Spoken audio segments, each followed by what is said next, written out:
Saan pala anak? Kung muna ako sa probinsya, kung may madaling araw kasi may ayusin ako importante doon. Siguro may isang linggo ako doon. Gawa na muna kita ng panggastos mo kasi isang linggo ako doon mag-stay ako doon ng isang linggo.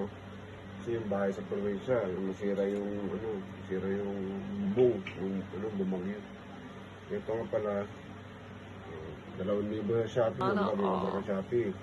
Tapos 2,000 panggastos mo sa bahay. Tapos 1,000 baon mo.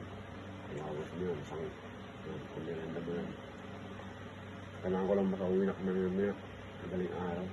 Thank you pa. Anong gagawin mo din pa sa probinsya? Ayusin ko nga yung bubong kung masira nga bumagyo. Hanggang ngayon, wala pa rin silang bubong dun. Problema ko, uwi ako, wala akong pamasahe. Walang pambiling bubong, at kahon, pamasahe. Wala nga naman palang shower pero ba't wala mo magpalagay sa akin? Para sa'yo na. Sobra-sobra na ito pa. Huwag ka nang dito. Ayun.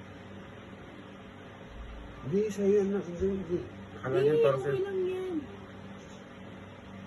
Hindi nga lang. Ano yan? Kuya mo na. Ano?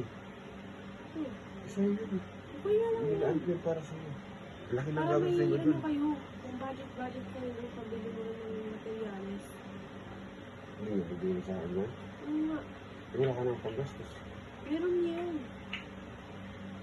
Kunin mo na. Ito na maiyak. Hindi nga lang. 2,000 sa zero. Nice.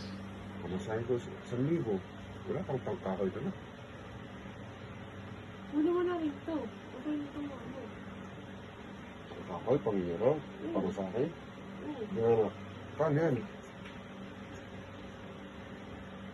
Salamat anak ah. Hindi nga ako anak. Bait mo talaga. Nandiyan na.